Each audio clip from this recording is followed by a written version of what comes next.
Hi, I'm Jonathan Edwards, Media Communications Specialist with Nash County, and I'll be your host today on a brand new show about your county government. Today we'll take a ride along with the Nash County Sheriff's Office, we'll check out the new CSX Intermodal Depot coming to Rocky Mountain, and we'll see what's cooking at the Spring Hope Pumpkin Festival. You're watching Nash County Now.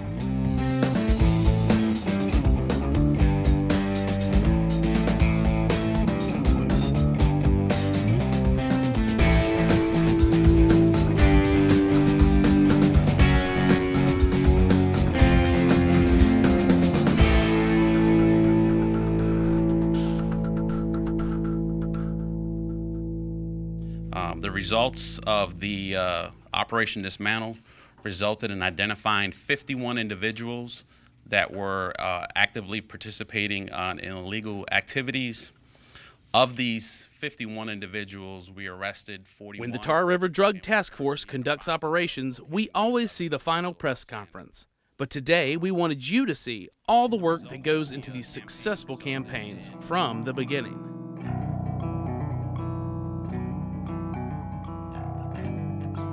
I know it's early, but this is the best time to do these type of operations. If Jason can give us a quick blessing, and we'll break out into 5 groups, and then we'll go from there. Let us pray.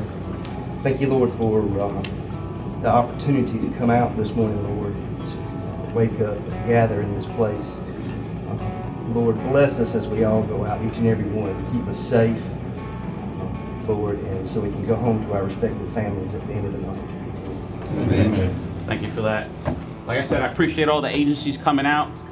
We have a total of 49 warrants. So what we want to do is have one Nash County guy at minimum, or girl, in each of the 5 groups so we can handle all the paperwork. So all you guys got to do is put hands on, transport, and we'll take care of the arrest ticket and all that other stuff. Well, this started with the community calling on several areas that had a concern regarding illegal drug trades, your typical foot traffic, vehicle traffic in a lot of different homes. So we decided our drug unit to investigate it. We got with our Tar River Regional Drug Task Force, and we did a campaign on those particular homes and some other homes that led us from the initial investigation.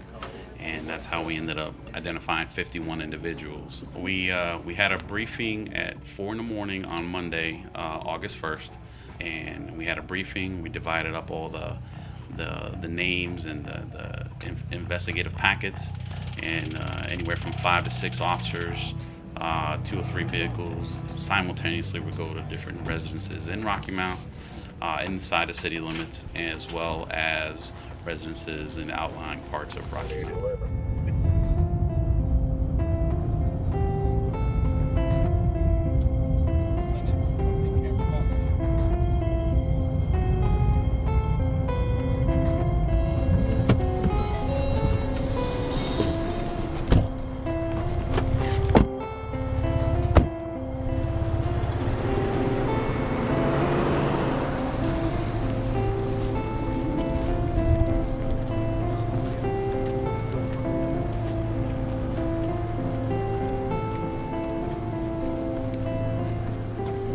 Sheriff's Office. Hey ma'am, how are you? How you doing? Is Lorenzo here?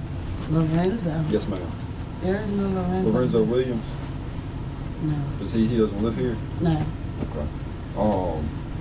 So you don't know Lorenzo at all? Lorenzo, no, my brother name is Leonzo, but he's not here. Leonzo? Leonzo, Okay. yes.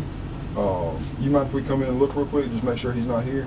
We have a make warrant contact. for his arrest. We need to come in and just make sure he's not here. A warrant for what? It's a drug charge. What's he on there? Kid. Saying no, not or anything like that. Going in there and see. Hey man. You got a warrant for your I did. Oh, Nash County. I did. You what's baggage stuff? you gonna go ahead and since you found out you're gonna have to take out charges on that. What if we can use the stuff? Smell it.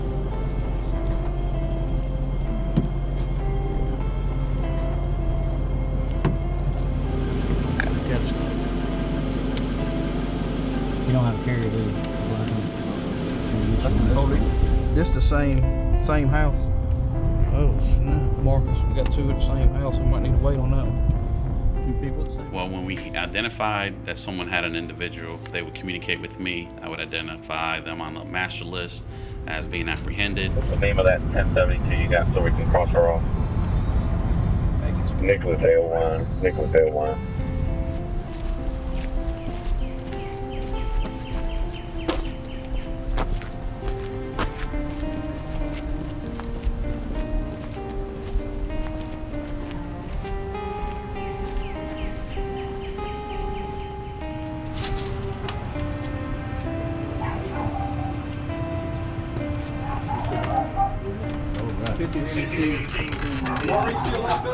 Yeah, it. Need to lock this.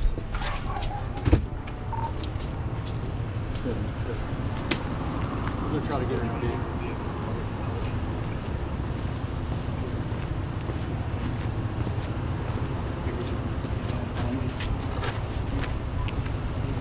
Got anything on you, Got anything on you that we...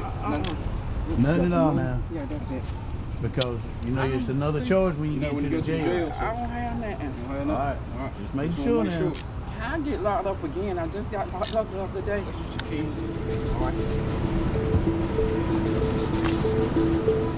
And then one of the vehicles that was in the group would transport that individual here for either a further interview or to take them in and process them into the Nash County Detention Center. Each individual has a different circumstance. The bonds are set in different levels. Obviously, if it's a high amount of bond, they would, they have the opportunity to put property bond up or see if they can get their bond reduced. If not, the majority of the people who are still in custody with us will remain in the jail and then just follow the court process for the court dates.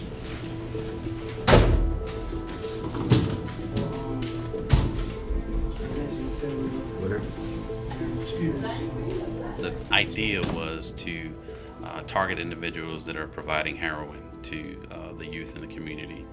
A lot of numbers. I think Pamlico County just recently, this past weekend, had I think up to 7 individuals that had overdosed. So, I mean, people call it an epidemic. Just like the sheriff said, it's really a pandemic because it's all over the place, and we're starting to see it here. And we're just trying to be proactive and get ahead of the issue before it becomes a strain on the community, on law enforcement, and the medical facilities that have to come out and treat someone that's experiencing an overdose. You have the right to remain silent. Anything you say can and may be used against you in a court of law. You have the right to talk with a lawyer and have him present with you while you're being questioned. If you want a lawyer before or during questioning, we cannot afford to hire. Coming up next, we'll take a look at a big economic boost coming to the Twin Counties.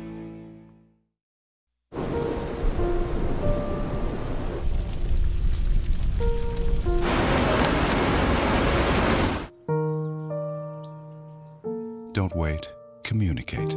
Make your emergency plan today. So, I just moved in with this family, and it's embarrassing. The little one, he likes to go outside and crawl around in the giant litter box. I don't know what he's doing. I mean, I was born and I knew how to use the litter box. Look at that! That's disgusting! Oh, okay, I can't look at this anymore. I really hope he grows out of this, for his sake. This means 1,500 new jobs for North Carolina throughout the state. 1,500 new jobs. This is a game changer. This is a game-changing announcement of a major new logistics and transportation facility which will help connect not only eastern North Carolina with the rest of the state, but connect North Carolina with the rest of the nation. This is going to be this summer. CSX announced a new major facility coming to Rocky Mount. Alongside the Carolinas Gateway Partnership and the state of North Carolina, CSX is proud to announce Rocky Mount as the home of the Carolina Connector Intermodal Rail Terminal. On a daily basis, trains. Well, tonight we are holding our second open house here in Nash County.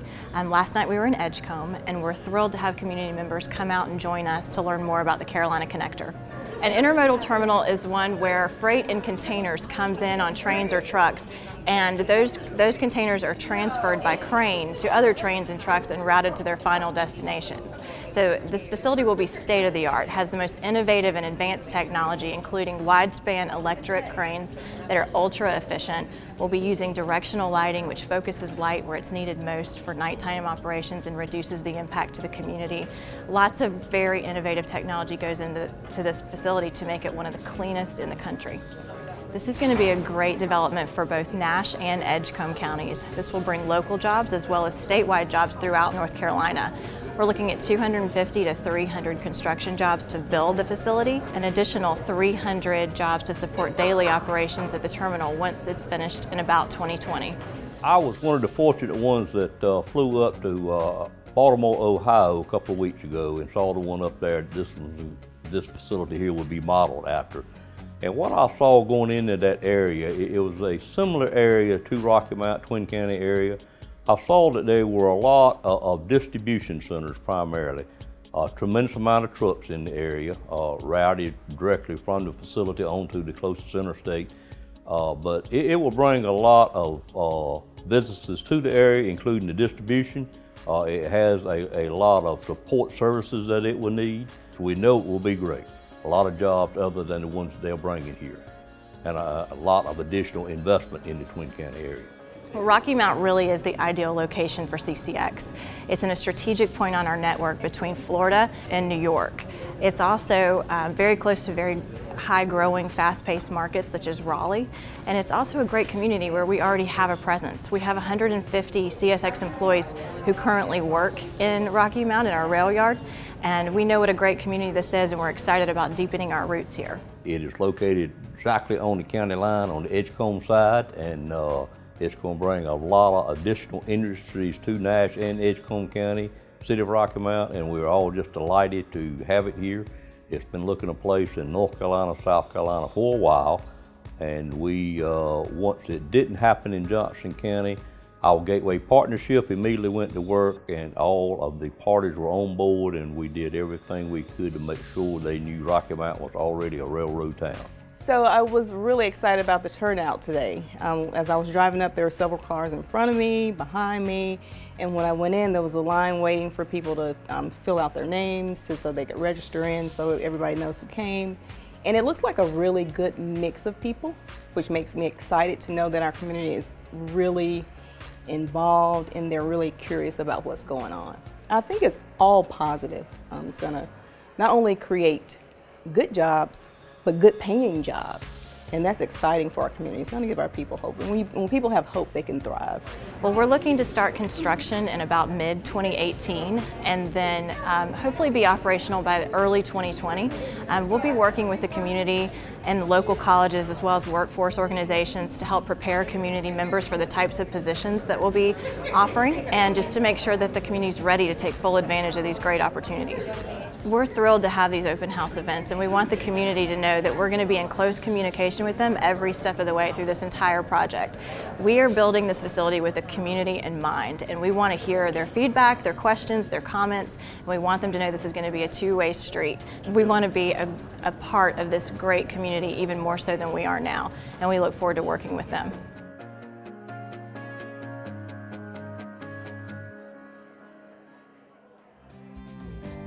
Coming up next, we'll check out the tastiest part of the Spring Hope Pumpkin Festival.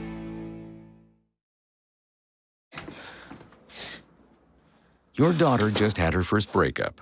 Do you A, put yourself in her shoes? B, console her? Don't worry, sweetie. This is gonna happen a lot. Or C, find her a new boyfriend? Nice, single boys. That was weird. As a parent, there are no perfect answers. But you don't have to be perfect to be a perfect parent. Thousands of teens in foster care will love you just the same. So, I'm kind of new here, but I've noticed a trend. My human does this funny thing where she goes around and gets all my toys, and then she hides them in that basket by the door. It's like, hello, that's where you put it last time. You were the worst at hide and go seek. In 1971, Ralph Bass and Elmo Tant started a little thing we know today as the Spring Hope Pumpkin Festival. It has all the ingredients of a charming small-town festival, including a recipe contest. 20 years ago, we started another highlight of our festival, which is the Pumpkin Recipe Contest. It's become a very big part of the festival, and the people that enter are very competitive as well. They get $100 for first place, for second place it's $50, and for third place it's $25. You bring your entry in, and it's usually on Friday morning, designated time. There is criteria that you must follow: X amount of pumpkin, the texture, and the taste. And we do have judges that are qualified, we feel, that are home extension people, people that recognize what quality of taste is, and also the originality of the recipe. They have a score sheet that the judges mark their score, what they think, and they have like a numerical way of judging. The dish is brought to the judges, and then they take a sliver enough to taste of the recipe. In the beginning, we had, of course, fewer entries. We've had up at least 30 to 35. It fluctuates year to year, but there's a lot of tasting going on. I know we've had like pumpkin souffle and pumpkin soup. I do remember the pumpkin soup. Someone had pumpkin pizza one year or something, I'm not sure. An unusual one, maybe like a pumpkin pudding or a pumpkin chocolate spice cake, or they get very creative. They come up with things that you wouldn't traditionally associate with pumpkins. It's hard to pick a favorite for the ones I've tasted because they are all so wonderful and somewhat different. And the winner is Deborah Jones.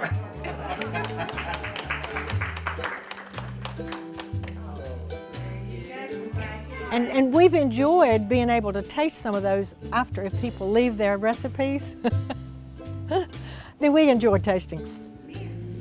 Don't forget that this year's Pumpkin Festival starts Friday, September 30th, so have your recipe ready. Also on September 17th, the Nash County Cooperative Extension Office is hosting their Day at the Arboretum from 10 a.m. until 2 p.m. Thanks for watching this edition of Nash County Now, and we'll leave you with scenes from the first annual Community Cookout hosted by the Nash County Recreation and Senior Services Department.